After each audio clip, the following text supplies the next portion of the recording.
কে? ও তো জানে না। হ্যাঁ, যে ও যে বিগ্রহের কথা বলছে, বিগ্রহ কি রক্ষা করতে পারে নিজেকে? তোমাকে যদি কেউ রক্ষা করে থাকে তাহলে এখনো সে আমার প্রাণ গোবিন্দ, সে ছাড়া জগতে কেউ রক্ষা করতে পারে না। হ্যাঁ, গোবিন্দ যদি না থাকে জগতে কেউ রক্ষা করতে পারে না।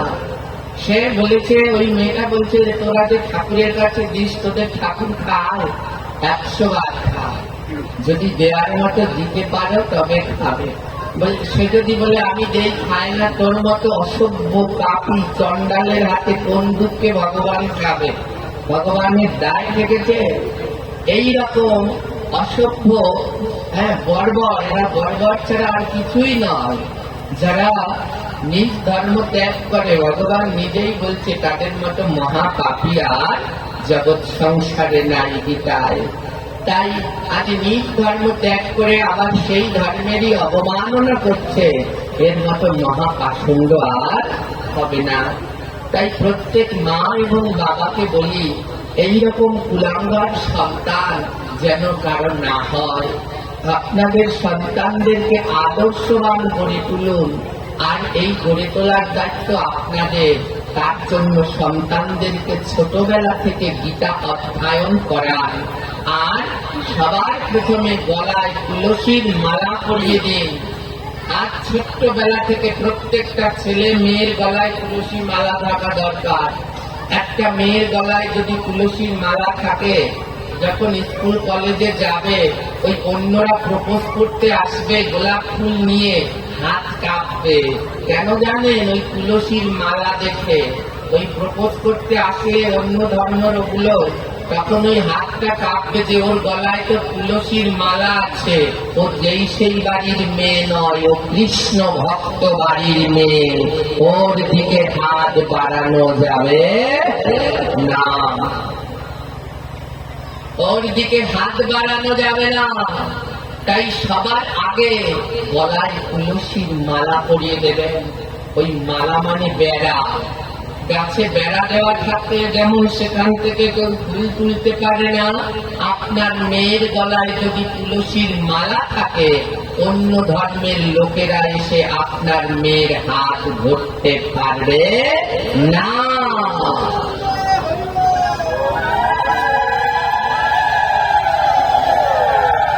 তাই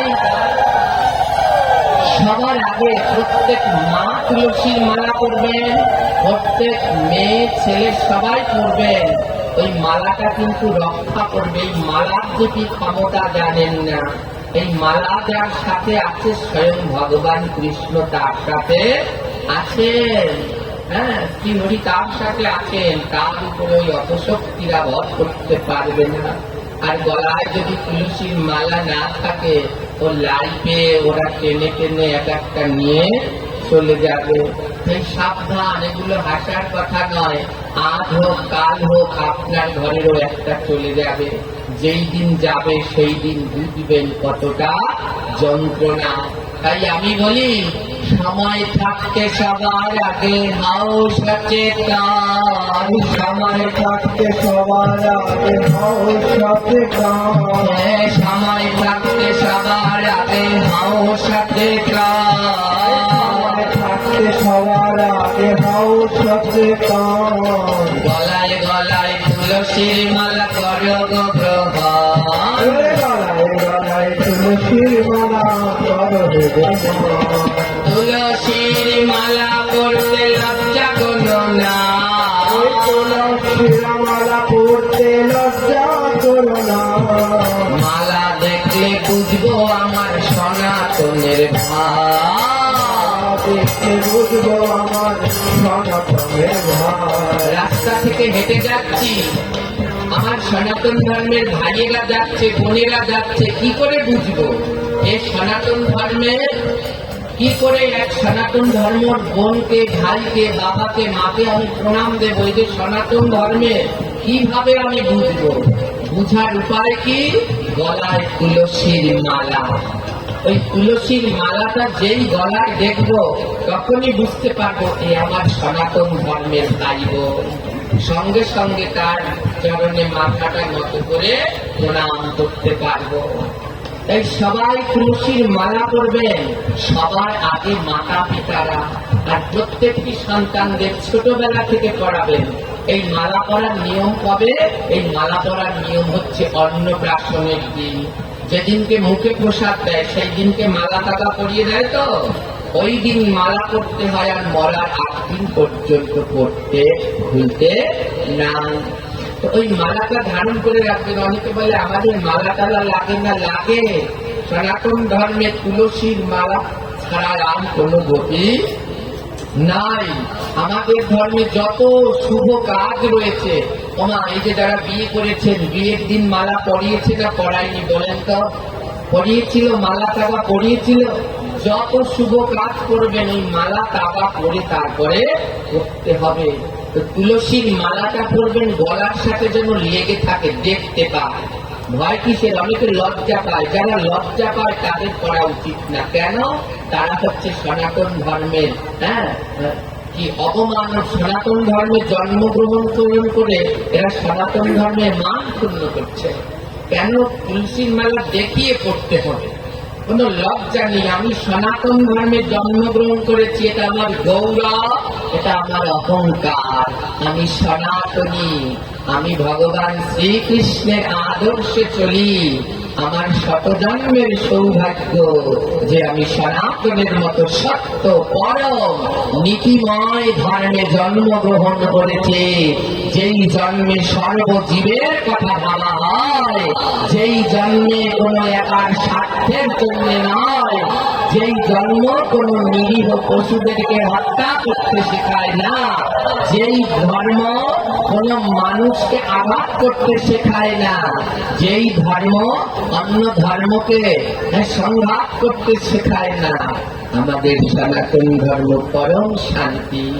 এখানে সব প্রাণীদেরকে ভালোবাসতে বলা হয়েছে। জীবে দয়া, নামে রুচি, জীবকে দয়া করতে বলা হয়েছে। যত্র জীব তত্র শিব। সব জায়গায় জীবের প্রেম, শুধু মানুষের নয়। তাই আসুন আমরা নিজেদেরকে নিজেরা বাঁচাই, আর সবার আগে আমাদের ইয়ং জেনারেশনের ভাই বোনদেরকে বাঁচানোর চেষ্টা করুন। আমি আবার করজোরে এখানে অগণিত মা বাবা রয়েছে, সবাইকে বলছি, আপনারা আপনাদের সন্তানদেরকে প্রতিদিন গীতা পাঠ করার অভ্যাস তৈরি করুন। নইলে একদিন কিন্তু আপনাদের সন্তানরাও এমন ভাবে আপনাদের ছেড়ে চলে যাবে, সেই দিন আর রাস্তায় মুখ দেখাতে পারবেন না। তাই এইখানে বলা হয়েছে জননী পিতার্থা। যেই মায়ের গর্ভে কৃষ্ণ ভক্ত সন্তান জন্মে তাকে বলে পিতার্থা মা। তাই পিতার্থা মা হতে হলে আপনাকেও প্রতিদিন গীতা অধ্যয়ন করা একান্ত কর্তব্য।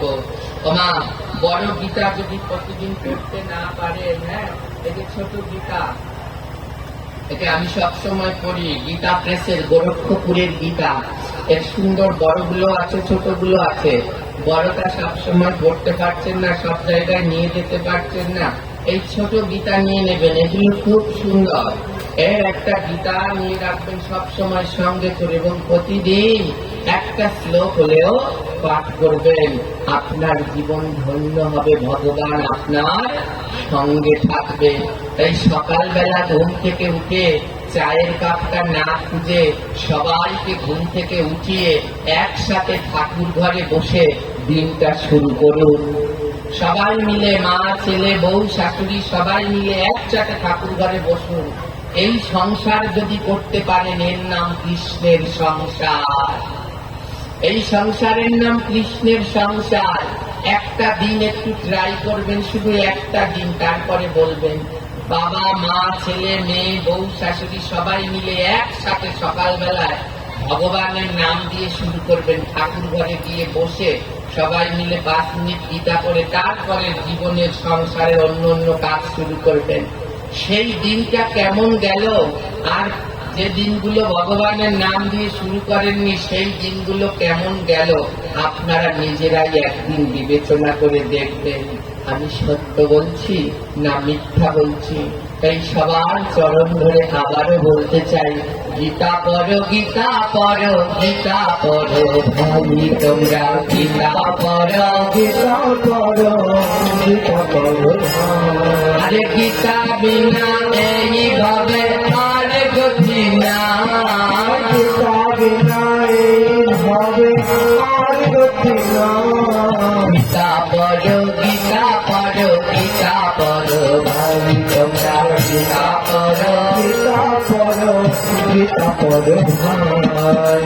আর ওই যেটা ধর্ম ত্যাগ করে বলেছে ওর উদ্দেশ্যে বলতে চাই, সনাতন ধর্ম সর্বশ্রেষ্ঠ সার, সনাতন ধর্ম সর্বশ্রেষ্ঠ সার।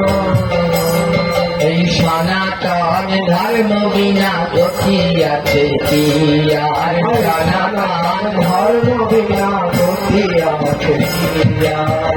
যারা করেছে দেখো ধর্ম ত্যাগ, যারা করেছে দেখো ধর্ম ত্যাগ, তাদের গতি কি হয়েছে কি বলিব আর, কি হয়েছে কি বলিব আর। যারা এই ধর্মকে ত্যাগ করে গিয়েছে তাদের আর দুঃখের শেষ নাই।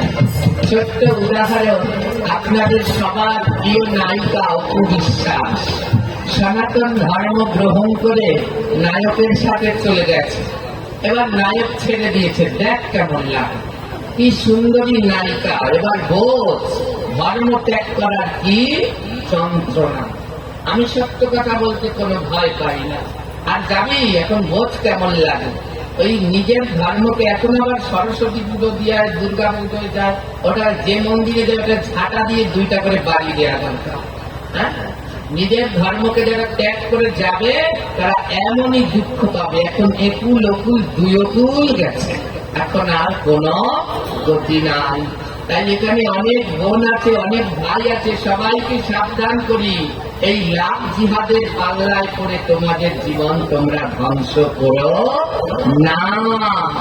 জীবনটাকে গঠন করো, সনাতন ধর্মের আদর্শে চলো, তোমাদের মানব জীবন নিতাই গৌর হরি বলে ধন্য হয়ে যাও।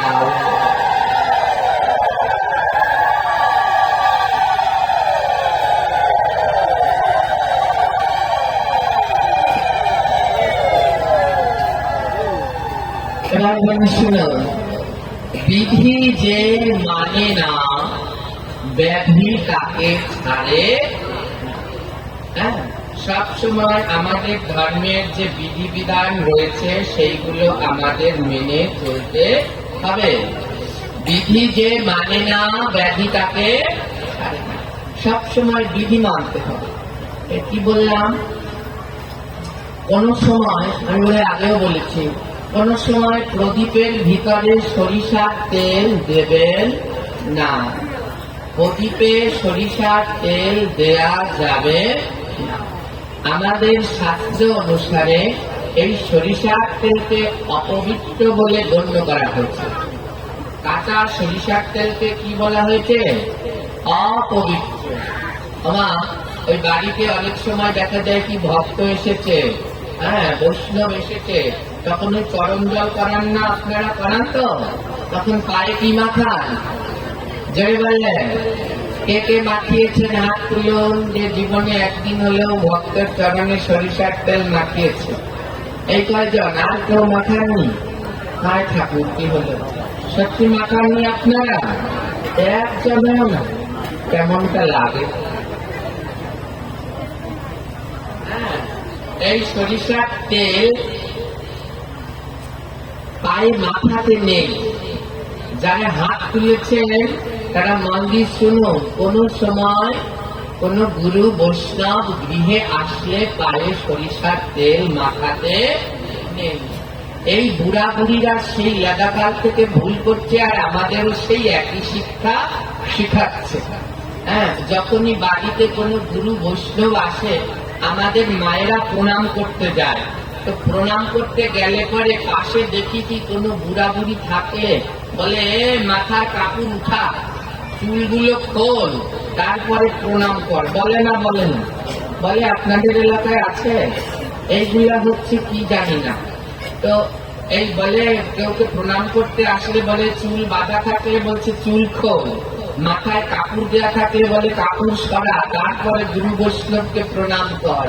হ্যাঁ, আরে আমাদের শাস্ত্রে বলা হয়েছে মেয়েদেরকে চুল খোলা রেখে কোনো কার্য করতে নেই।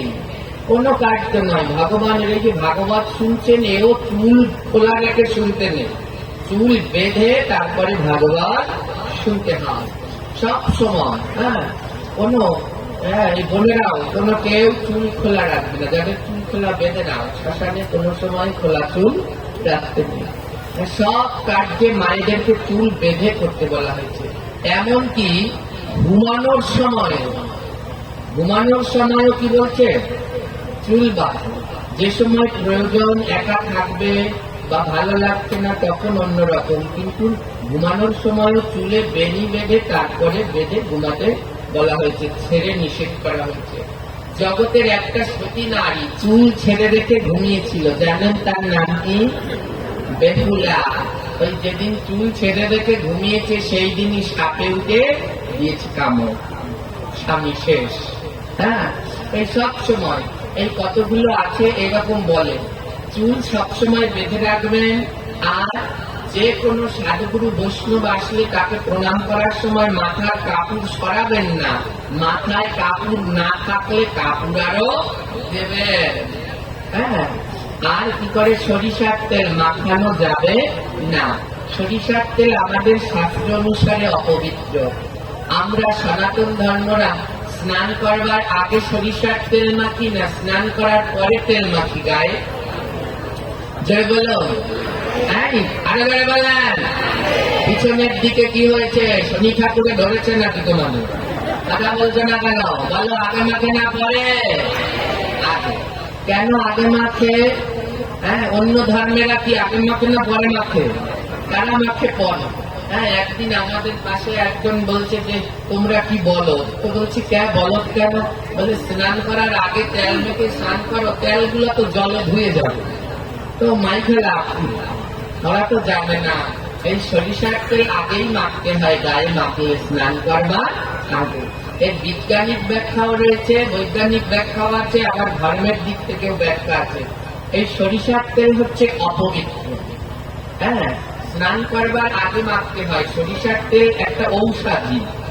হ্যাঁ, সেটা কিন্তু কাজে লাগে। সরিষার তেল একটা মহা ঔষধি। কিন্তু কারো ঠান্ডা লাগছে, ঘুমানোর আগে রাতে পায়ের তলায় মেখে শুয়ে থাকুন, দেখবেন ঠান্ডা চলে যাচ্ছে। বিভিন্ন কাজে ঔষধে ব্যবহার করা হয় সরিষার তেল, এটা ঔষধ হিসেবে কাজে লাগে। এবার এই সরিষার তেল স্নান করবার আগে মাকে কেন? অপবিত্র কেন? এই প্রদীপে জ্বালাতে নেই সরিষার তেল। ভগবানের কাজে না ব্যবহার করা অতীব উত্তম। এই প্রদীপে কি তেল দিতে হবে? প্রদীপে দেয়ার প্রথম শাস্ত্র অনুসারে প্রদীপে দেয়ার নিয়ম হচ্ছে ঘি। ঘি দিয়ে প্রদীপ জ্বালানো। যদি না পারে তাহলে দেবে তিলের তেল। কিসের তেল? যদি তিলের তেল না পারো তাহলে আগে পাওয়া যেত, এখন আর পাওয়া যায় না, ভেরন, রয়না, এগুলো তেল দিয়ে প্রদীপ জ্বালাতে হতো। যদি এগুলো না থাকে তাহলে হচ্ছে নারিকেল তেল। নারিকেল তেল সর্বশুদ্ধ, নারিকেল তেল দিতে পারো। যদি তাও না পাও সূর্যমুখীর তেল দিতে পারো। যদি তাও না পারো তাহলে গণহার তেল। গণহার তেল মানে বোঝায় সয়াবিন তেল, ওটা দিয়ে জ্বালাবে, কিন্তু সরিষার তেল দেয়া। এই সরিষার তেলের কি হয়েছে? যারা এই আগিলা দিনের মানুষ তারা হয়তো জানে, দেখবো কয়েকজনে জানে, যখন সরিষার তেল মাখে সঙ্গে সঙ্গে কি গায়ে মাখে না, মাখার আগে একটা কাজ করতে হয়। কি করতে হয় বলুন তো? না, কানে না, হয়নি। ওই মাতাজি একমাত্র ঠিক বলেছে। বলো, হাতে তেল নিয়ে 3 ফোঁটা তেল মাটিতে ফেলতে হবে। সরিষার তেল গায়ে, কানে, নাভিতে দেওয়ার আগে, গায়ে লাগানোর আগে বা হাতে তেল নিয়ে এই মধ্যের আঙুলটা দিয়ে 3 ফোঁটা তেল মাটিতে ফেলতে হয়, ফেলার সময় বলতে হয় অশ্বত্থামায় নমঃ, অশ্বত্থামায় নমঃ, অশ্বত্থামায় নমঃ। এটা জানেন? কে কে জানলেন দেখি তো, হাত তুলুন তো যে কয়জন। বা বললাম না আগিলা দিনের কয়েকজনে জানবে, এখন একটা ট্যালি গায়ে দেয় না, তো জানবে কি? হ্যাঁ, এর জন্যই অ্যালার্জি ওলার্জি কত কি রোগ ব্যাধি ছাড়ে না। আগিলা দিনের মানুষ গায়ে তেল মেখে স্নান করতো, তাদের এত অ্যালার্জি ওলার্জি ছিল না। হ্যাঁ, এই তেল দেওয়ার আগে 3 ফোঁটা তেল মাটিতে ফেলতে হয়, অশ্বত্থামায় নমঃ, অশ্বত্থামায় নমঃ 3 বার বলে। কেন জানো? অশ্বত্থামাকে তো সবাই চেনেন, চেনেন? এই অশ্বত্থামা কে ছিল? গুরু দ্রোণাচার্যের ছেলে। মহাভারতে যে গুরু ছিল দ্রোণাচার্য, এর ছেলে ছিল অশ্বত্থামা।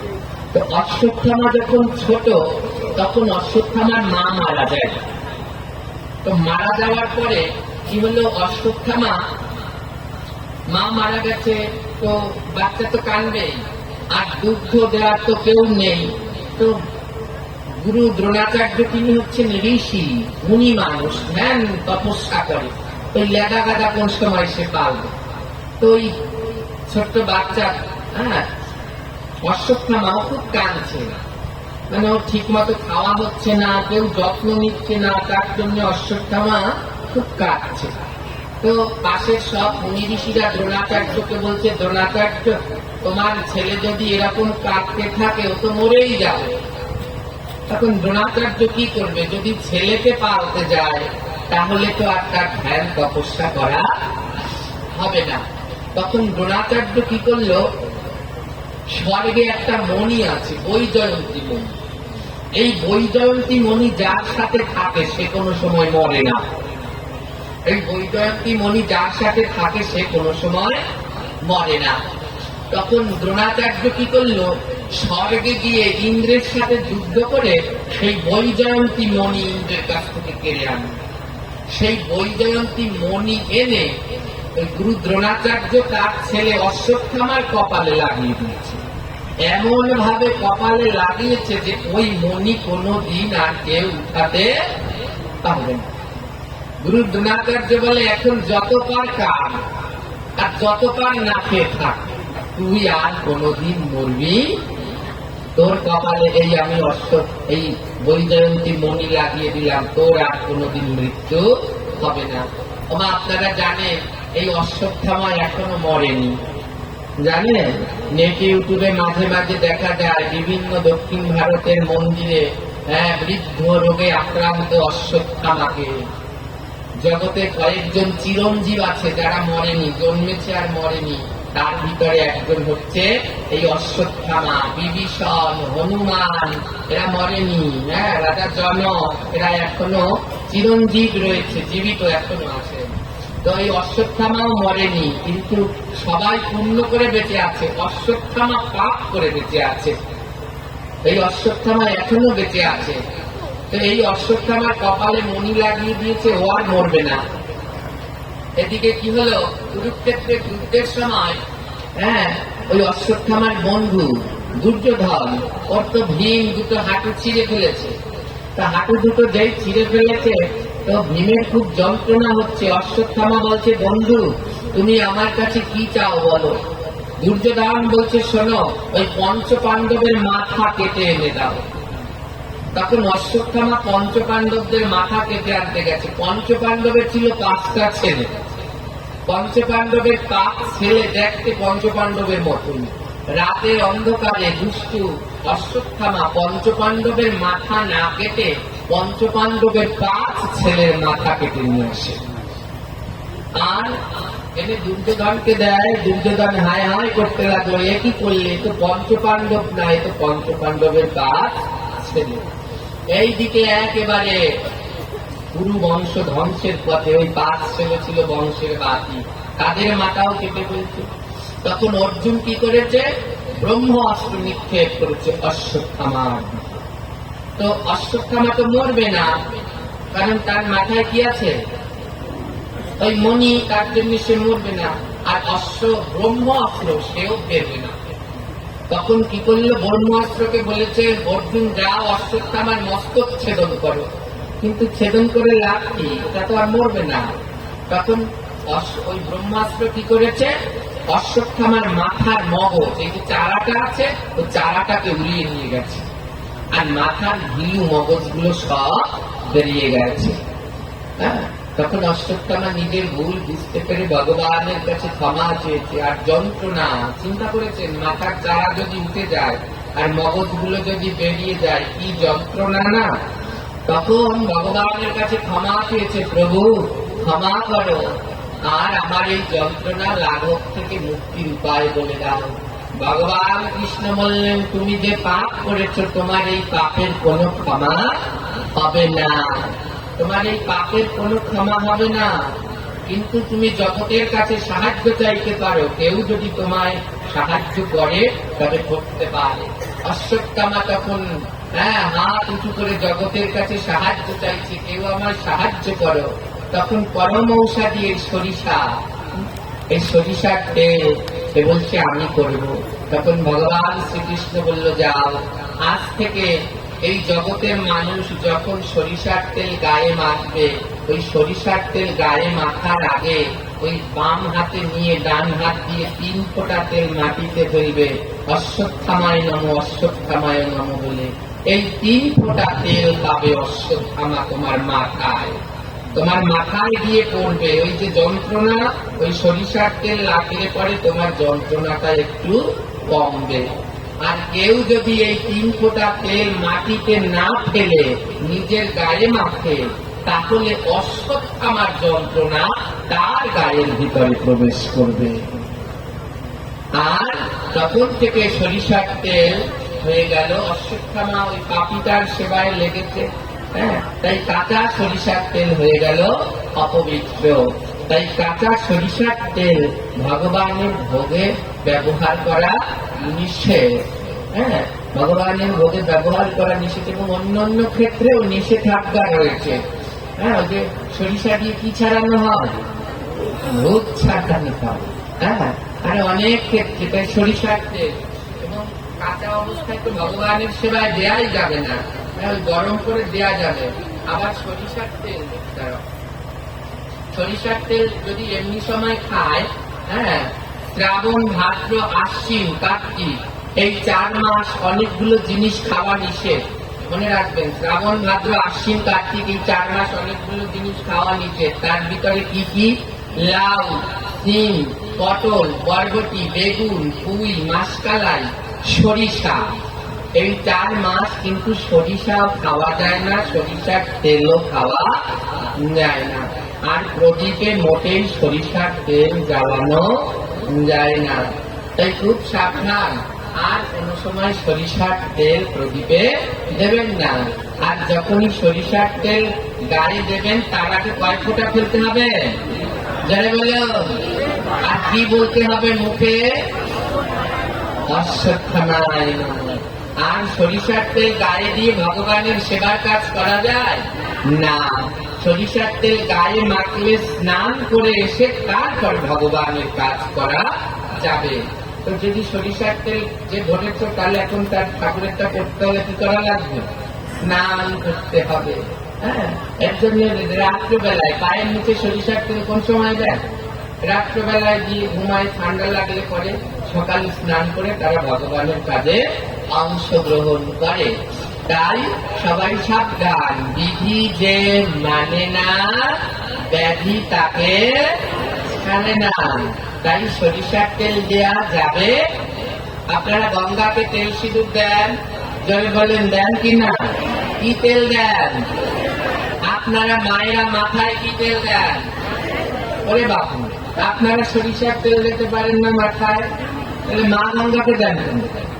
মা গঙ্গার মাথায় তেল দেন আর সিঁদুর দেন, আপনারা নিজেরা দেন নারিকেল তেল আর মাকে দেন সরিষার তেল। কি বলেছে ভজনের ভিতরে, ওই রাধা বল্লভের ভজন আছে না, তোমার মুখে যাহা মিঠা লাগে তাহাই দেবে গোবিন্দের ভোগে। অর্থাৎ তোমার কাছে যেটা ভালো লাগে সেটাই ভগবানকে দিও, তোমার কাছে যেটা ভালো লাগে না সেটা ভগবানকে দিও না। তোমরা মায়েরা মাথায় সরিষার তেল দিতে পারো না, হ্যাঁ নারিকেল তেল দাও, আর মা গঙ্গাকে দাও সরিষার তেল। মা গঙ্গাকেও নারিকেল তেলই দিতে হয়। নারিকেল তেল হচ্ছে সর্বত্র পবিত্র। নারিকেলের পাঠ করে আপনাদের শুনিয়েছিলাম তো, মনে আছে কি? ওইখানে বসে নারিকেলের ছোবড়া কি সব কাজে লাগে। নারিকেল তেল আমাদের শাস্ত্র অনুসারে পরম পবিত্র। তাই নারিকেল তেল দিয়েই এই মা গঙ্গাকে দেবেন। যখন তেল সিঁদুর গুলবেন নারিকেল তেল দিয়ে গুলবেন, সরিষার তেল না।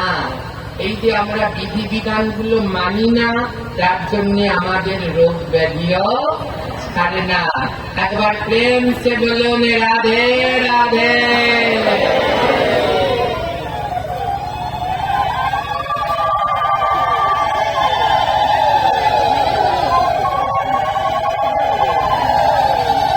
এবার মায়েদের পালা।